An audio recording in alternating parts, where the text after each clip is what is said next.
Class 10th के math के एक और महत्वपूर्ण वीडियो क्लास में आप सभी का स्वागत है। जैसा कि आप सभी जानते हैं कि इस चैनल पे हम लोग आपके मैट्रिक बोर्ड एग्जाम 2027 के लिए आपके क्लास 10th के मैथ का चैप्टर वाइज ऑब्जेक्टिव प्रश्न की चर्चा कर रहे हैं। इस क्रम में चैप्टर 1 से लेकर अर्थात कि रियल नंबर से लेकर एपी तक 5 चैप्टर का ऑब्जेक्टिव प्रश्न हम लोग देख चुके हैं। आज हम लोग जो छठा चैप्टर है आपका ट्राइंगल अर्थात कि त्रिभुज, इससे महत्वपूर्ण प्रश्न की चर्चा करेंगे। अब देखिए, जैसा कि आप सभी जानते हैं कि आपका 15 चैप्टर है, तो हम लोग ये टारगेट लेकर चल रहे हैं कि 15 वीडियो क्लास में आपको दूं, ताकि जो विद्यार्थी है बार बार देखकर रिवीजन करके जाए। तो एग्जाम में जो 100 प्रश्न आएगा उसमें से 50 ही प्रश्न बनाना है, तो बनाने भर का प्रश्न सीधे सीधे हम लोग का क्लासेस से रहे। तो पहले का अगर कोई भी क्लासेस छूटा है चैप्टर 1 से 5 तक, तो इस चैनल को सब्सक्राइब करके देख लीजिएगा। मैं प्ले लिस्ट बना दिया हूं, उस प्ले लिस्ट में देखेंगे तो कर्म से वीडियो मिल जाएगा, लिंक डिस्क्रिप्शन बॉक्स में मिल जाएगा। चलिए अब ध्यान से समझिएगा, काफी महत्वपूर्ण और आसान सा चैप्टर है, छठा नंबर चैप्टर। तो पहले जैसे जो विद्यार्थी चैनल को सब्सक्राइब करके रखे उनको मालूम है कि पहले मैं उस चैप्टर का जो भी फार्मूला सूत्र है वो आपको याद दिला देता हूं, ताकि उसी का यूज करके ऑब्जेक्टिव बनेगा। और ट्राइंगल में क्या कि 2-3 टाइप का प्रश्न जो बार बार पूछा जाता रहा है, तो मैं आपको करा दूंगा, बस उसको बेसिक से सीख लीजिएगा ट्राइंगल से, और कोई भी ऑब्जेक्टिव प्रश्न आएगा आपसे गलत नहीं होगा। तो इसमें क्या क्या फार्मूला है जिसका यूज करके हम लोग प्रश्न बनाएंगे, जो सीधे प्रश्न में काम आएगा, मैं वही बता रहा हूं। तो सबसे पहले आपको यह समझना होगा कि समरूप और सर्वांग सम दो चीजें, जो 9th में भी आप पढ़े होंगे, नहीं पढ़े होंगे तो यहां पे समझिएगा। देखिए, सर्वांग सम कहेगा तो इसका अर्थ क्या होता है कि सर्वांग सम मतलब सभी अंग से समान, अर्थात कि वैसी आकृति जो समान शेप हो, मतलब देखने में भी एक जैसा हो और उसका साइज भी सेम हो, तो वो कहेंगे सर्वांग सम है। जैसे देखिए, ये वृत्त है, इसकी भी रेडियस 2 सेंटीमीटर है, इसका भी रेडियस 2 सेंटीमीटर है, तो दोनों वृत्त है, देखने में भी एक जैसा है और दोनों की रेडियस भी समान है, मतलब कि ये साइज भी समान है, तो इसलिए दोनों आपस में क्या है, सर्वांग सम है। उसी तरह यहाँ पे वर्ग है, ये 4 है, ये भी 4 है, तो ये दोनों समान है क्योंकि दोनों की भुजा बराबर और देखने में भी एक जैसी आकृति है। उसी तरह यहाँ पे त्रिभुज आप देख पा रहे हैं, मतलब कि सर्वांग सम आकृति वही होगी जिसका क्या होगा, आपका एक तो देखने में एक जैसी आकृति हो हूबहू, और दूसरा साइज भी बराबर हो, सभी अंग से समान हो, तो सर्वांग सम। दूसरा शब्द का हम लोग यूज करेगा प्रश्न में हमेशा समरूप, सिमिलर। तो समरूप है, सिमिलर है, मतलब रूप एक जैसा है। देखिए, इसमें क्या है, सर्वांग सम मतलब हर एक अंग से एक समान है, और समरूप सिर्फ रूप एक जैसा, मतलब देखने में एक जैसा हो, अर्थात कि वैसी आकृति जो समान आकार की तो हो परंतु समान आमाप होना आवश्यक नहीं, मतलब कि वैसी आकृति जो दिखने में समान हो, कह देंगे समरूप है। अगर वो चीजें मतलब कि अगर मान लीजिए वो सेम साइज का हो तब भी समरूप है, नहीं होगा तब भी समरूप है। मतलब इसमें साइज और आकृति दोनों सेम हो, इसमें सिर्फ आकृति सेम हो, अगर साइज भी सेम हो गया तो और अच्छी बात है। तो इससे क्या चीजें क्लियर हो गया कि जितना भी समरूप आकृति मतलब जितना भी सर्वांग सम होगा सब समरूप होगा, लेकिन जो सभी समरूप आकृति होंगे सर्वांग सम नहीं होंगे, क्योंकि सर्वांग सम के लिए हो भी सकता है, नहीं भी हो सकता। अगर चीजें बराबर होगा तो सर्वांग सम, नहीं होगा तो नहीं। जैसे कि यहाँ पे देखिए, वृत्त दोनों का रेडियस अलग है, एक बड़ा वृत्त छोटा वृत्त, तो ये आपस में समरूप नहीं है, लेकिन सर्वांग सम है नहीं है। उसी तरह यहाँ पे वर्ग है, यहाँ पे त्रिभुज है, यहाँ पे आकृति भी देखिए बड़ा है, ये छोटा है, तो ये दोनों सेम आकृति है, तो आपस में क्या है, आपका समरूप है। और वहीं ये भी इसके बराबर रहता तब कहते ये सर्वांग सम है। तो ये आपने समझा दोनों में कि क्या मूलभूत अंतर है, इसी से प्रश्न में आपका काम चल जाएगा। अब वही चीजें यहाँ पे बता रहा है जो मैं आपको ऊपर चीजें समझा रहा था कि सभी सर्वांग सम आकृति समरूप होती है, परंतु समरूप आकृति का सर्वांग सम होना आवश्यक नहीं है। ये क्लियर हो गया। अब देखिए, त्रिभुज की समरूपता की, दो त्रिभुज समरूप है, हम कैसे बताएंगे, तो दो त्रिभुज समरूप अगर होगा तो उनके संगत कोण क्या होंगे, बराबर होंगे। मतलब ये दो त्रिभुज है, एक त्रिभुज ABC, यहां पे देख लीजिए एक त्रिभुज क्या है हमारा ABC, और ये दोनों आपस में समरूप है, ये समरूप का साइन है। यहाँ पे त्रिभुज DEF, तो जब दोनों समरूप हैं तो इसका दोनों जो का संगत कोण, जैसे कोण ए का संगत कौन है, कोण डी, तो ये बराबर होगा। कोण बी का संगत कौन है, कोण ई, ये बराबर होगा। कोण सी का संगत कौन है, कोण एफ। तो ये समझ के रखिएगा, इससे काफी प्रश्न आएगा। अच्छा, और उनकी संगत भुजाएं एक ही अनुपात में, अर्थात कि समानुपात, यही 2 से सारा ऑब्जेक्टिव प्रश्न हमारा कवर हो जाएगा लगभग मैक्सिमम। बाकी तो थ्योरी रहेगा, मैं अभी आगे आपको इसमें और चीजें बताऊंगा। तो इसका जो भी मतलब कि एक तो संगत कोण बराबर होंगे और एक संगत भुजाएं एक ही अनुपात में होंगी, मतलब इनकी संगत भुजा AB बटा DE बराबर होगा BC बटा EF बराबर होगा AC बटा DF के।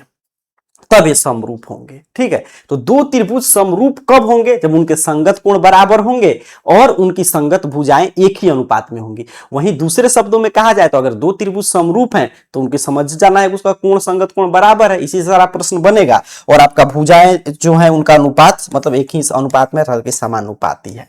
अब कुछ प्रमेय है जिससे खूब प्रश्न आता है। सब्जेक्टिव जब पढ़ेंगे तो और हम लोग डिटेल में जानेंगे, अभी ऑब्जेक्टिव है तो ऑब्जेक्टिव में सिर्फ जो फार्मूला का यूज होगा मैं वो रिवीजन करा रहा हूं। तो पहला हमारा प्रमेय है थेल्स प्रमेय। तो कभी कभी नाम से ही प्रश्न पूछते हैं कि थेल्स प्रमेय को और किस नाम से जानते हैं, तो आधारभूत समानुपातिकता प्रमेय इसे ही बोलते हैं। यदि किसी त्रिभुज, अच्छा यहां पे चीजें मैं बता दूं कि यहां पे भले ही हिंदी में लिखा है, आगे जब मैं प्रश्न लूंगा तो इंग्लिश हिंदी दोनों मीडियम के लिए विद्यार्थियों के लिए जैसे एग्जाम में आएगा वैसे।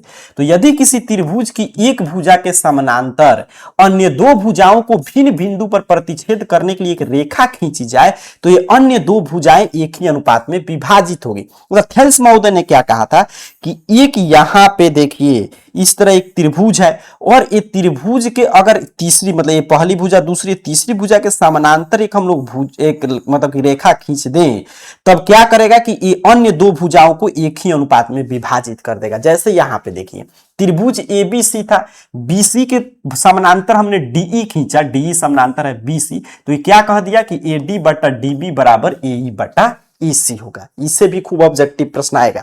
आगे इस पे देखिए इस तरह बनाया भी है, हम लोग प्रश्न में देखेंगे यहां पे। अब थेल्स का विलोम तो सीधे इसका उल्टा कि यदि एक रेखा किसी त्रिभुज की दो भुजाओं को एक ही अनुपात में विभाजित करे वह तीसरी भुजा की क्या होगी? समानांतर होगी। तो कई बार एक कथन पूछेगा कौन सा प्रमेय है, तो थेल्स है और उसका उल्टा है विलोम। एक और है हमारा आपका पाइथागोरस, आगे मैं वो भी बताऊंगा, लेकिन यहां पे पहले देखिएगा कि कोई भी दो त्रिभुज समरूप कब होगा। तो समरूप होने के लिए पहला कसौटी होता है, ये आप 9th में ही पढ़े होंगे, एंगल एंगल एंगल, अर्थात कि कोण कोण कसौटी। मतलब कि क्या कहता है कि यदि दो त्रिभुज में संगत कोण बराबर हो, संगत कोण मतलब इसका संगत ए, इसका संगत ए, इसका संगत ए, इसका संगत ए, तो संगत भुजाएं एक ही अनुपात में होती है और इसीलिए त्रिभुज क्या हो जाएंगे? समरूप। इसे बोलते हैं ए नियम, जैसे कि यहां पे आप देख पा रहे हैं। अर्थात कि त्रिभुज के अगर संगत कोण सभी बराबर आ गया तो कहेंगे दोनों त्रिभुज समरूप है। दूसरा कसौटी है ए मतलब कोण कोण कसौटी। यदि एक त्रिभुज के दो कोण एक अन्य त्रिभुज के क्रमशः दो कोण के बराबर हो तब मतलब कि तीनों कोण बराबर हो तब भी समरूप, दो कोण ही मात्र बराबर हैं तब भी समरूप होंगे। तो ये सब समरूपता की कसौटी है, मैं सिर्फ रिवीजन करा रहा हूं। अब यहां पे देखिए एक होता है हमारा एस एस एस मतलब भुजा भुजा नियम, अर्थात कि यदि दो त्रिभुज के एक मतलब दो त्रिभुज में एक त्रिभुज की भुजाएं दूसरे त्रिभुज की भुजाएं के समानुपाती हो और उनके संगत कोण बराबर हैं, तो मतलब समानुपाती होगा तो संगत कोण बराबर होगा, तो क्या होगा आपका एस एस कसौटी से कह देंगे कि वो आपका दोनों त्रिभुज समरूप है। तो ऊपर भी हम लोग पढ़ रहे थे, यदि एक त्रिभुज का एक कोण दूसरे त्रिभुज के एक कोण के बराबर हो तथा इन कोण के अंतर्गत वाली भुजाएं समानुपाती हो। देखिए इसमें क्या है ना कि एस ए एस तो नाम में ही है कि एस ए एस मतलब ये दो साइड है तो दो भुजाएं समानुपाती होंगी और एक कोण बराबर होगा, मतलब दोनों त्रिभुज का एक एक कोण। इसी तरह ये देखिए एस एस एस मतलब साइड साइड साइड के तीनों भुजाएं समानुपाती इस तरह होना चाहिए तब समरूप होगा। तो नाम में ही ये चीजें इंक्लूड है। अब यहां पे देखिएगा, अब ये सबसे महत्वपूर्ण है, इस पे मैक्सिमम प्रश्न आपसे पूछेगा कि समरूप त्रिभुज का क्षेत्रफल, मतलब त्रिभुज शर्त क्या है? समरूप हो, तो उसका क्षेत्रफल जो होगा उसके दो समरूप त्रिभुज के क्षेत्रफल का अनुपात उनके संगत भुजा के अनुपात के स्क्वायर अर्थात के वर्ग के बराबर होगा। जैसे ये दोनों त्रिभुज अगर समरूप हैं तो इसका एरिया मतलब त्रिभुज एबीसी का क्षेत्रफल और त्रिभुज डीईएफ का क्षेत्रफल का अनुपात इसके संगत भुजा के अनुपात के वर्ग के बराबर होगा। तो इस पे खूब प्रश्न आएगा, यहाँ पे उदाहरण के तौर पे भी प्रश्न है। तो ये याद रखिएगा, दो त्रिभुज समरूप हैं तो उनके क्षेत्रफल का अनुपात मतलब बाटा में करेंगे तो उनके संगत भुजा के अनुपात के वर्ग मतलब स्क्वायर के बराबर होगा। ठीक है, तो ये चीजें क्लियर समझते चलिएगा। पाइथागोरस प्रमेय तो आप समझ ही रहे, पाइथागोरस महोदय ने क्या बताया था इनका प्रमेय समकोण त्रिभुज के लिए कि अगर कोई समकोण त्रिभुज है तो उसमें कर्ण का वर्ग जो है वो शेष दो भुजाओं के वर्ग के बराबर होता है, मतलब कि कर्ण स्क्वायर बराबर लंब स्क्वायर प्लस आधार स्क्वायर होता है। ठीक, चलिए आगे बढ़ते हैं। ऐसे इस पे डिटेल में हम लोग जब छठा चैप्टर है, सातवां आठवां, जो कर्ण क्या है, लंब क्या, आधार क्या है, जब आठवां चैप्टर में जाएंगे तो डिटेल में हम लोग चीजें समझेंगे। और पाइथागोरस का विलोम मतलब उसके उल्टा, यदि किसी त्रिभुज की एक भुजा का वर्ग अन्य दो भुजा के वर्ग के योग के बराबर है तो पहली भुजा के सामने वाला कोण क्या होगा, आपका समकोण होगा।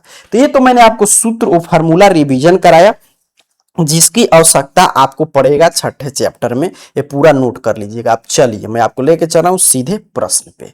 यहाँ पे देख लीजिए, अब सिर्फ महत्वपूर्ण ऑब्जेक्टिव प्रश्न, और ये मैं सीधे यहाँ पे 1 से लेकर 5 तक का प्रश्न का मतलब कि चैप्टर का प्रश्न हम लोग कर चुके हैं, तो क्रम से देखते चलिएगा क्लासेस। जब ये क्लास खत्म होगा तो स्क्रीन पे ही लिंक आएगा, उस पर क्लिक करके आप देख सकते हैं। चलिए आगे बढ़ते हैं। अब पहला प्रश्न देखते हैं इस चैप्टर से। पहला प्रश्न आप लोग के लिए यहाँ पे उत्तर देंगे, क्योंकि अभी मैं शुरू में ही कॉन्सेप्ट यही से हम लोग शुरू किए हैं समझना। तो पहला प्रश्न देखिए क्या कह रहा है। कह रहा है कि यदि दो त्रिभुज समान होते हैं तो उनके संगत कोण कैसे होंगे। तो दो त्रिभुज समान है मतलब समरूप है, सिमिलर है, तो उनके संगत कोण क्या है सर, इक्वल है, बराबर है। इसलिए मैं पहले कॉन्सेप्ट बताता हूं, फार्मूला, ताकि प्रश्न आधा आप ऑटोमेटिक बना पाए। तो पहला का सही उत्तर क्या हो गया हमारा, ऑप्शन है, कोई डाउट नहीं। देखिए कह रहा है कि दो समरूप त्रिभुज की भुजाओं का अनुपात इतना है, तो इस त्रिभुज के क्षेत्रफल का अनुपात क्या होगा। ये भी अभी हम लोग कॉन्सेप्ट पढ़ रहे थे कि दो त्रिभुज अगर समरूप हैं तो उनकी भुजा का अनुपात दिया रहेगा, क्षेत्रफल पूछेगा तो इसके वर्ग के बराबर होता है। तो वर्ग कर दीजिए, तो 4 का 16 और 9 का सर 81। कहां पे है, ऑप्शन सी पे, तो option C is the right answer. मतलब कि वो चीजें अगर आप नहीं समझे ना तो सिंपल समझ लीजिएगा। अगर कंडीशन दिया रहेगा यहाँ पे कि दोनों त्रिभुज समरूप हैं, भुजा का अनुपात दिया रहेगा, क्षेत्रफल का अनुपात पूछेगा, तो सीधे वर्ग कर दीजिएगा। कुछ नहीं समझ में आया इतना समझ के रखिए। अगर आपका क्षेत्रफल का अनुपात दिया रहे और संगत भुजा का अनुपात पूछे तो वर्ग का उल्टा क्या होता है, वर्गमूल, स्क्वायर रूट निकाल देंगे। तो एक क्लियर है, ऐसे कॉन्सेप्ट मैंने शुरू में ही सिखा दिया। कह रहा है आपसे, देखिए सीधे उसका विपरीत जो चीजें मैं बता रहा था, अब आप लोग इसका उत्तर देंगे कि दो समरूप त्रिभुज के क्षेत्रफल का अनुपात दिया है 64:121, तो उनकी संगत भुजा का अनुपात क्या होगा। कहेंगे सर अभी आपने बताया कि क्षेत्रफल दिया रहे तो इसका वर्गमूल निकालिए, तो 8:11। कहां पे है सर, ऑप्शन ए पे, तो option A is the right answer of question number 3। आगे बढ़ जाएं, अगला प्रश्न देख लेते हैं। चौथा नंबर ए रहा। कर आपसे कि त्रिभुज एबीसी में, अब ऐसा प्रश्न खूब आता है, हर साल आप क्वेश्चन बैंक सॉल्व करते होंगे तो आपको ऐसा प्रश्न देखने को मिल जाएगा। यहां पे मैं त्रिभुज बनाकर समझा दे रहा हूं प्रश्न क्या कह रहा है। प्रश्न ये कहना चाहता है, यहां पे देखेंगे थोड़ा सा चीज है, यहाँ पे ध्यान से समझते चलिएगा, ठीक है। अब यहाँ पे मैं हम लोग एक शेप में ले रहा हूँ ताकि चीजें आपको क्लियर समझाया जा सके। अब यहाँ पे हमने एक ट्रायंगल ले लिया, ठीक है। तो यहाँ पे मैं ड्रॉ कर दे रहा हूँ, यहाँ पे देखिएगा एक हमारा एक त्रिभुज हो गया, ठीक। अब यहाँ पे क्या कह रहा है कि ये हमारा त्रिभुज है ए बी सी, ठीक है।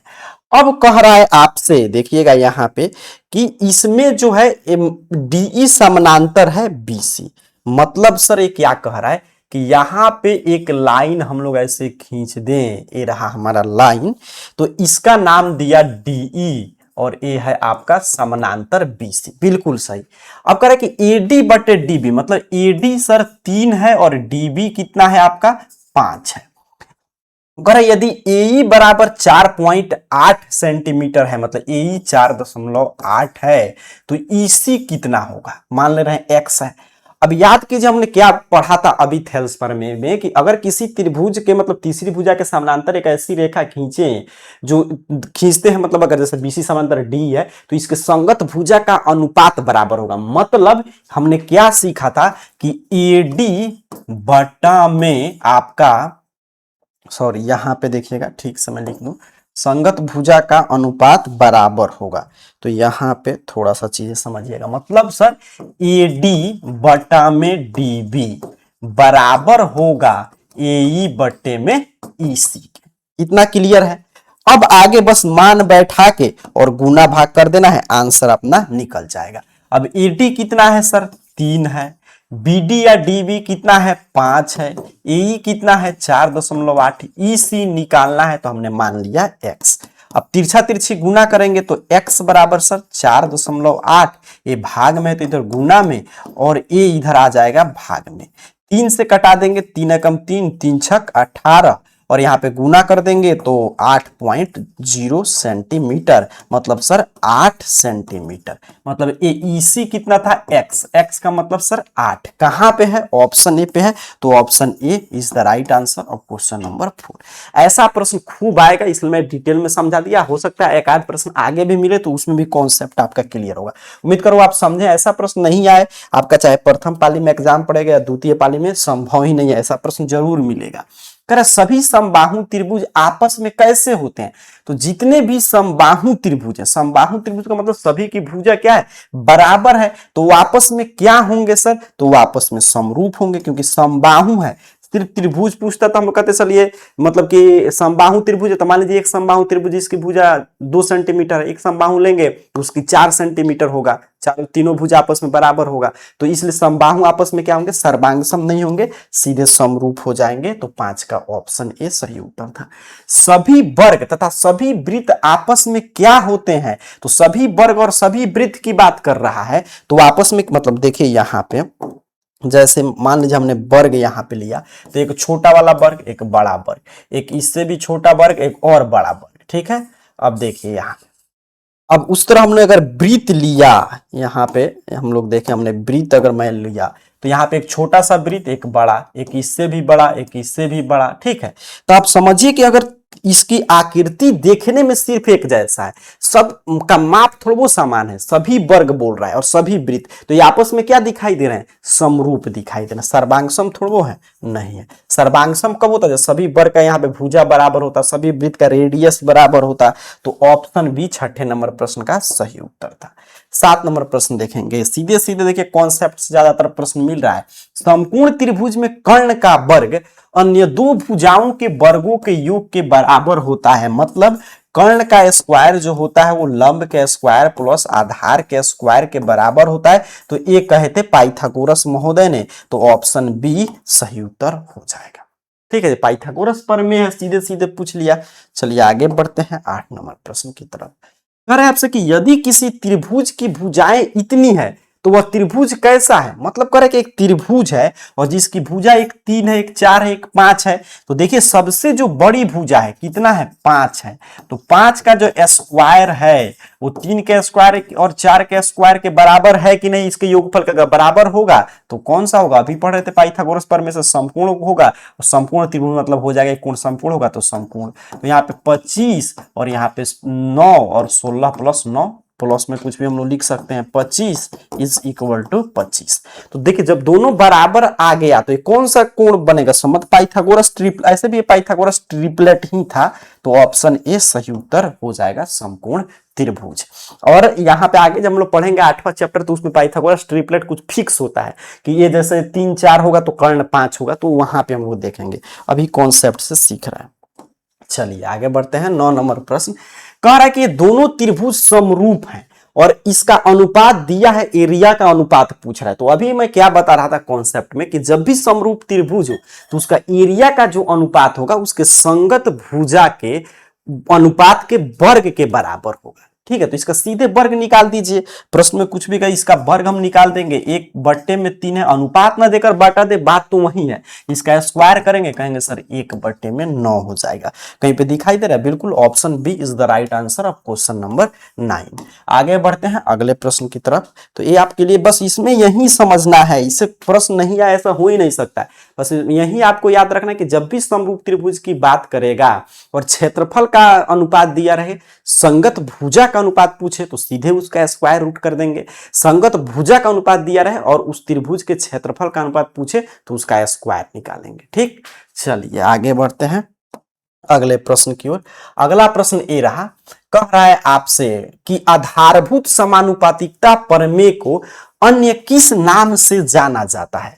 तो ये भी अभी हम लोग चर्चा कर रहे थे कि जो आधारभूत जो आपका बीपीटी हमारा थ्योरम है, यही तो है थेल्स थ्योरम, इसे हम लोग बोलते हैं थेल्स प्रमेय, आधारभूत समानुपातिकता प्रमेय को। तो option A is the right answer. चलिए आगे बढ़ते हैं 11 नंबर प्रश्न देखिए। कह रहा है आपसे कि यदि दो समरूप त्रिभुज की संगत शीर्ष लंब का अनुपात 3:5 5 है तो क्षेत्रफल का अनुपात क्या होगा। अब ये भी वही चीज है, संगत शीर्षलंब भी पूछे तो बात वही भुजा का ही अनुपात दी जाए।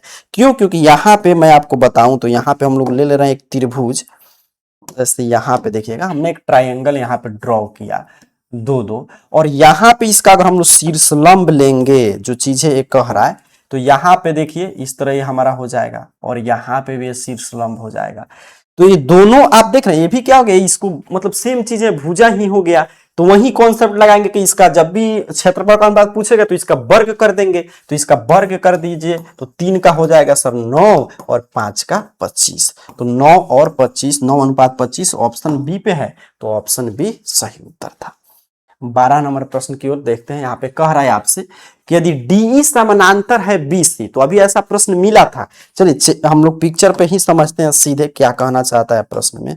एक ट्रायंगल हम यहाँ पे बनाएंगे और एक समानांतर इसमें कह रहा है, तो इसके समानांतर एक ले रहे हैं रेखा। ठीक, यहाँ पे देखिए जैसे ये समानांतर इसकी एक रेखा हो गया। अब देखिए यहाँ पे ये कह रहा है कि आपका कि ये मतलब कि DE समानांतर है BC। ठीक है, DE समानांतर है हमारा BC, ये हमारा A हो गया, त्रिभुज ABC था। AD x है, ये हमारा x है। DB x-2 है, ये सर अपना x-2 है। AE x+2 है। अच्छा, EC x-1 है। तो x का मान कितना है? तो इस स्थिति में हमने क्या पढ़ा सर कि इसके संगत भुजा का अनुपात बराबर होगा। मतलब AD बटे में BD या DB कुछ भी आप लिख सकते हैं, बराबर होगा AE बटे में EC के। इतना चीजें क्लियर है। इस पे बार बार प्रश्न आएगा, कभी x का कभी कुछ, और ऑब्जेक्टिव में तो है, इसका सब्जेक्टिव में भी इस पे प्रश्न खूब पूछता है, तो इसको ध्यान से कॉन्सेप्ट यहाँ पे क्लियर कीजिएगा। अब मान हम लोग रख देंगे सर, तो AD हमारा x है, यहाँ पे BD या DB जो कहेंगे x-2 है, और यहाँ पे AE x+2 है और EC हमारा x-1 है। अब तिरछा तिरछी गुना करते हैं, तो x से इसमें गुना करेंगे सर x², 1 से इसमें गुना करेंगे तो हमारा x।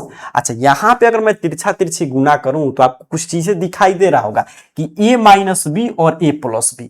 तो a-b में जब a+b से गुना करते हैं तो बहुआ टाइप फॉर्मूला है, a² - b² हो जाता है।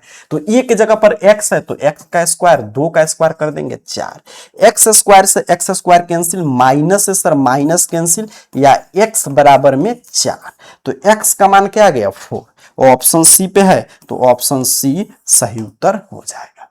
ठीक है, चीजें बस वही कॉन्सेप्ट यूज कर रहे हैं। आगे तो इस सब मैं इसलिए बोलता हूं, मैथ में देखिए यही है कि फॉर्मूला सूत्र महत्वपूर्ण है, वो आप याद रखें और आपको ये मालूम चल गया किस फॉर्मूला का यूज किस प्रश्न में करना है।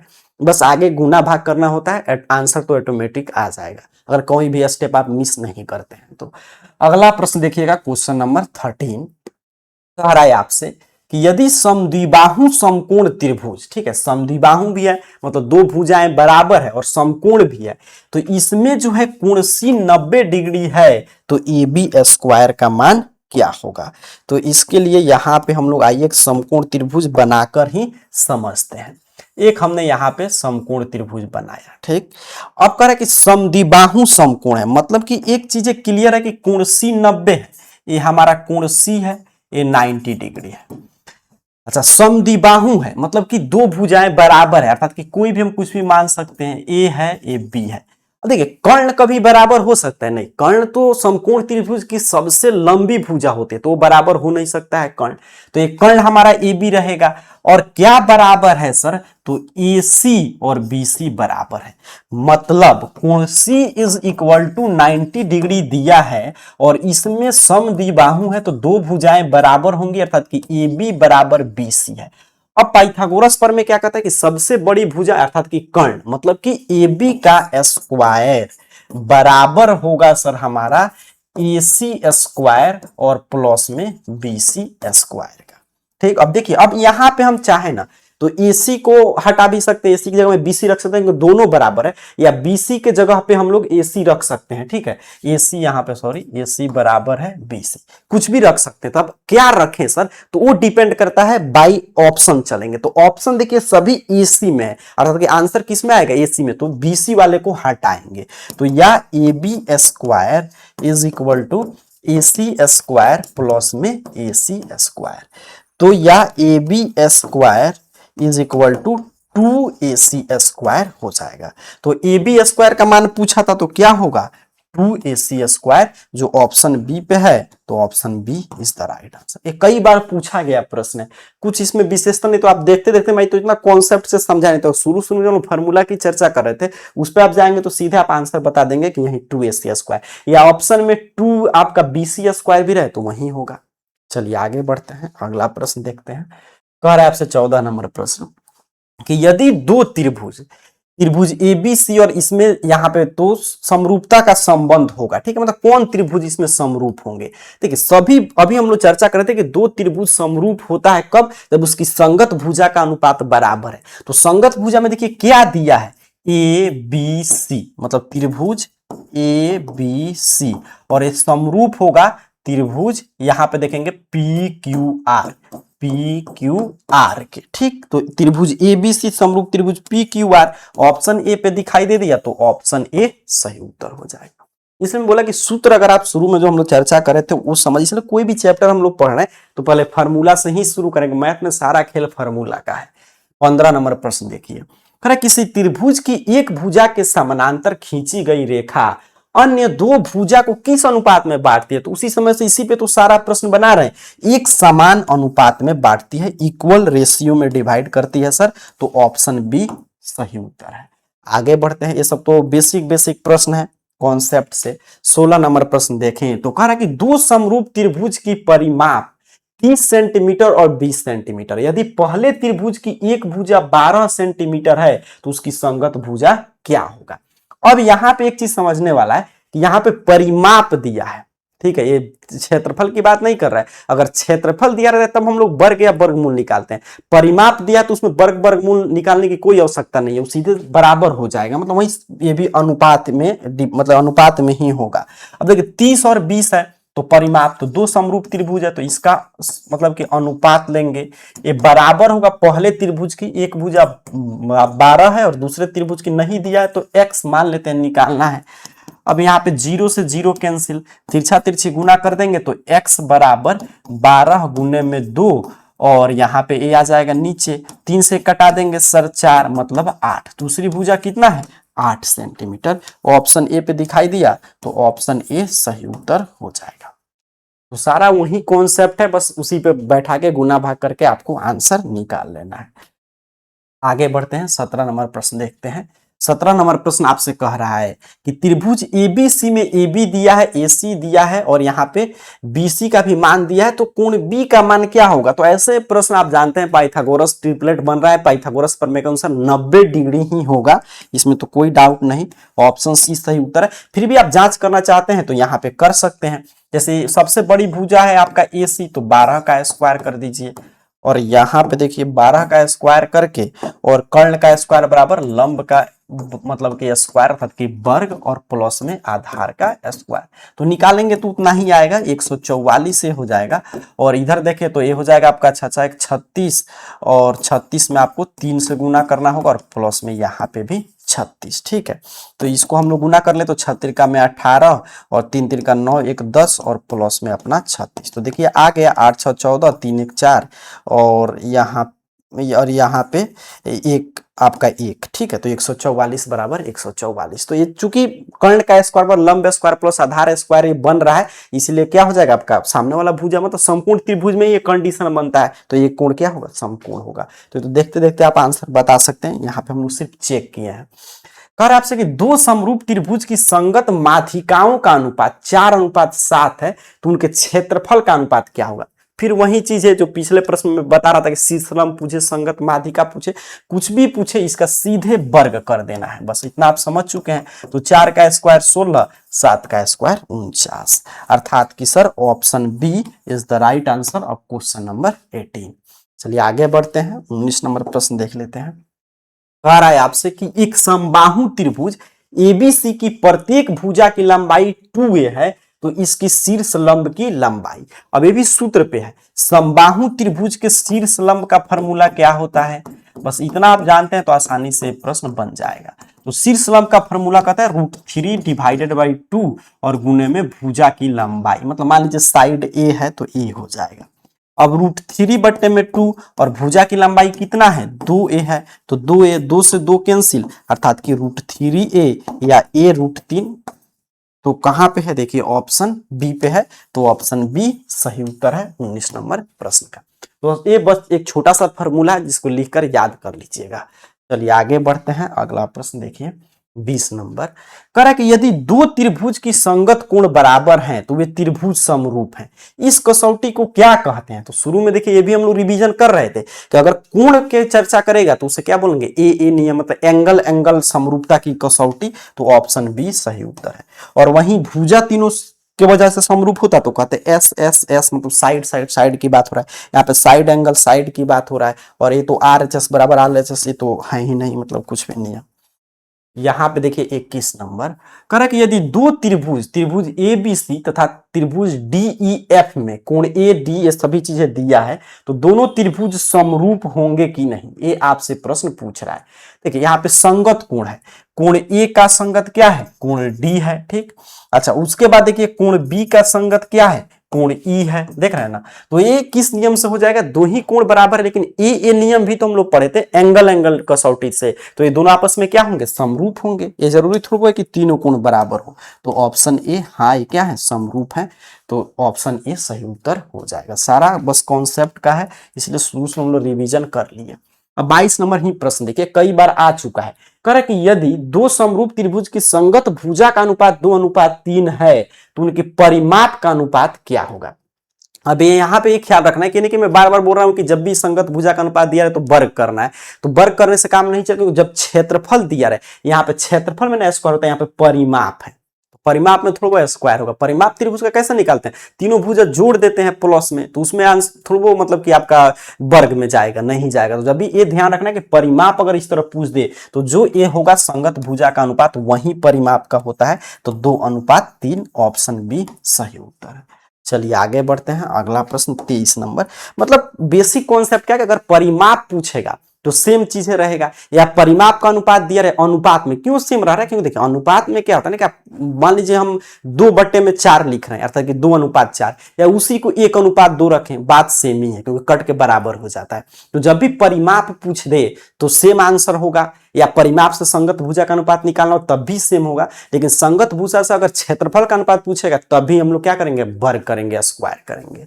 अब देखिए यहाँ पे अगला प्रश्न कर रहा है समबाहु त्रिभुज के प्रत्येक अंतः कोण कितने डिग्री का होता है, ये 23 नंबर प्रश्न है। तो अंतः कोण की बात कर रहा है, तो और क्या कर रहा है समबाहु त्रिभुज, तो समबाहु त्रिभुज है तो सभी भुजा बराबर है, तो आप जानते हैं त्रिभुज के तीनों कोण का योगफल कितना होता है 180, तो तीनों अंतः कोण कितना कितना का होगा 60-60 का होगा, तभी तो 180 हुआ है। तो अंतः कोण कितना होगा 60 डिग्री का होगा समबाहु त्रिभुज का सभी। तो ये तो आसान सा प्रश्न था, ऑप्शन बी सही उत्तर है। आगे बढ़ते हैं अगले प्रश्न की ओर। देखिए अगला प्रश्न ये रहा, कह रहा है कि एक समद्विबाहु त्रिभुज। अब समद्विबाहु त्रिभुज का मतलब क्या कह रहा है कि आपका दो भुजाएं बराबर है, तो AC बराबर BC AB स्क्वायर बराबर, तो कोण C कितना है, तो अभी तो यही सिद्ध कर रहे थे पीछे हम लोग, कोण C कितना था उस समय 90 डिग्री था, तो ये हम लोग सिद्ध करके लाए थे, तो उसका विलोम से प्रश्न है, तो कोण C कितना है हमारा 90 डिग्री है। मतलब कि एक कंडीशन किसमें उत्पन्न होता है AB स्क्वायर बराबर 2AC स्क्वायर, तो इसके दो शर्त है, त्रिभुज एक आपका समद्विबाहु और एक समकोण, तो समकोण होने के लिए एक एंगल कितना डिग्री का होना चाहिए 90 डिग्री, तो वही तो है, ऑप्शन सी सही उत्तर हो जाएगा। चलिए अगला प्रश्न देखते हैं, कह रहा है किसी भी सामान्य त्रिभुज के तीनों अंतः कोण का योगफल बहुआ टाइप प्रश्न है कितना होता है 180। बाह्य कोण की थोड़ा बात कर रहा है, अंतः कोण की बात कर रहा है, तो ऑप्शन बी सही उत्तर है। 26 नंबर प्रश्न देख लेते हैं, कह रहा है आपसे कि यदि किसी समकोण त्रिभुज की आधार 8 सेंटीमीटर है और ऊंचाई 6 सेंटीमीटर, तो कर्ण कितना होगा। तो ये तो आप जानते हैं कर्ण स्क्वायर बराबर क्या होता है आधार स्क्वायर या लंब स्क्वायर प्लस में आधार स्क्वायर। अब देखिए h बराबर अपना h स्क्वायर बराबर, तो p कितना है 8 है या 6 जो भी आप लिख सकते हैं, इसमें मतलब कि यहाँ पे आधार ऊंचाई 6 था और यहाँ पे 8, तो 6 मैंने लिख दिया, या h स्क्वायर बराबर सर, तो 8 का करेंगे 64 और ये अपना 36 हो जाएगा, या h बराबर तो अंडर रूट इसको जोड़िएगा तो 100 और अपना हो जाएगा 10 सेंटीमीटर, तो ऑप्शन ए पे है। तो ये तो आसान सा प्रश्न था, और इसका तो सारा यूज हम किसमें करेंगे, ट्राइगोनोमेट्री जब पढ़ेंगे तो वहां पे। तो ऑप्शन ए सही उत्तर है। चलिए आगे बढ़ते हैं। 27 नंबर प्रश्न ए रहा।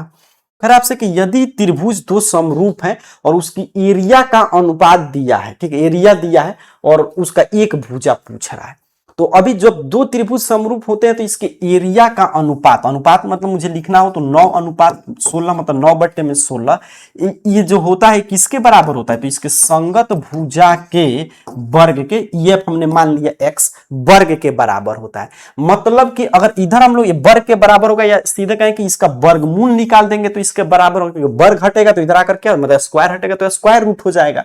अब देखिए यहां पे हम लोग स्क्वायर रूट निकालेंगे, 9 का तो 3 और 16 का 4, और ये अपना उसी तरह रह जाएगा। आप समझ रहे हैं ना, वही चीजें मैं कह रहा हूं कि अगर मैं फिर वही बात यहाँ पे वर्ग लिखता, ऑब्जेक्टिव है तो समय बचाना है, तो यहाँ पे वर्ग करता, क्योंकि हम लोग पढ़े हैं कि अगर कोई भी दो समरूप त्रिभुज दिया रहे तो उसका जो क्षेत्रफल होता है, मतलब एरिया का जो अनुपात होगा, उसके संगत भुजा के अनुपात के वर्ग के बराबर होगा। तो वही मैं वर्ग करता तो वर्ग हटता तो इधर क्या हो जाता, वर्गमूल हो जाता। तो वही चीजें मैं यहाँ पे लिख दिया। अब तिरछा तिरछी गुना कर दीजिए तो x यहाँ पे आ जाएगा, और 2.1 और ये 4 इधर गुना में, और ये 3 गुना में था तो इधर भाग में। कटाएंगे सर तो 0.7 और यहाँ पे 2.8 गुना करेंगे तो सेंटीमीटर में है तो सेंटीमीटर। ऑप्शन ए पे दिया है तो ऑप्शन ए सही उत्तर हो जाएगा।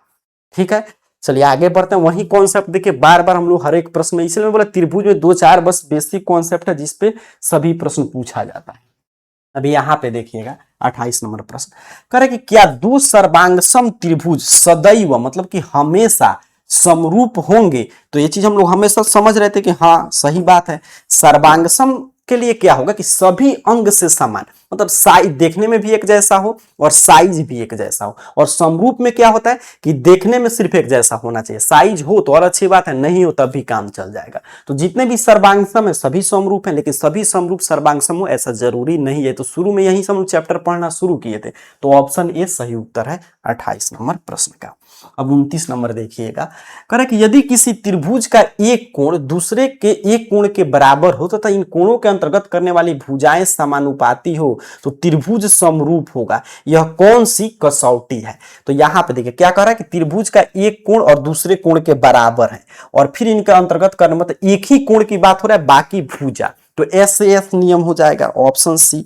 बाकी भुजा है 2 और एक कोण है तो एस ने, मैं शुरू में ही आपको बता रहा था कि नाम में ही अर्थ है कि एस एस कहेगा तो समझिए सभी भुजा की चर्चा करेगा, ए करेगा तो समझिए पूरा एंगल की चर्चा कर रहा है। एक एंगल कर रहा है 2 भुजा, तो ऑप्शन सी सही उत्तर हो जाएगा। चलिए इसका शॉर्ट फॉर्म समझिए पूछा था। आगे बढ़ते हैं 30 नंबर, कह रहे आपसे कि दो समरूप त्रिभुज के क्षेत्रफल का अनुपात इतना है तो संगत शीर्ष लंब, तो वही बात है क्या करेंगे इसका वर्गमूल निकाल देंगे तो 5 और 49 का 7। तो ऑप्शन ए पे है तो ऑप्शन ए सही उत्तर हो जाएगा। तो पूरा मैंने त्रिभुज चैप्टर से आपको 30 प्रश्न कराया, और इसी तरह हम लोग 30 प्रश्न चैप्टर 1 से लेकर मतलब रियल नंबर से लेकर प्रायिकता तक पहले पढ़ चुके हैं। तो उसका लिंक आपके स्क्रीन पे आ जाएगा या लिंक डिस्क्रिप्शन बॉक्स में मिल जाएगा। बाकी ये पीडीएफ नोट्स वगैरह के लिए टेलीग्राम या व्हाट्सएप चैनल कुछ भी आप यूज करते होंगे, फेसबुक इंस्टाग्राम, तो सभी सोशल मीडिया हैंडल का यूज आपके डिस्क्रिप्शन बॉक्स में दिया गया है, या वहां पे AR कैरियर पॉइंट सर्च करके आप ज्वाइन हो सकते हैं। मिलेंगे अगले क्लास में। ऐसे साइंस का भी क्लास जारी है इस चैनल पे, तो इसका आगे के चैप्टर अर्थात यहाँ पर जो 7वां चैप्टर है निर्देशांक ज्यामिति, उससे महत्वपूर्ण प्रश्न की चर्चा करेंगे। तब तक इन सभी प्रश्नों को रिवीजन कर लीजिए, और कोई भी दिक्कत होगा तो कमेंट बॉक्स में पूछ सकते हैं। आप सभी को बहुत बहुत धन्यवाद।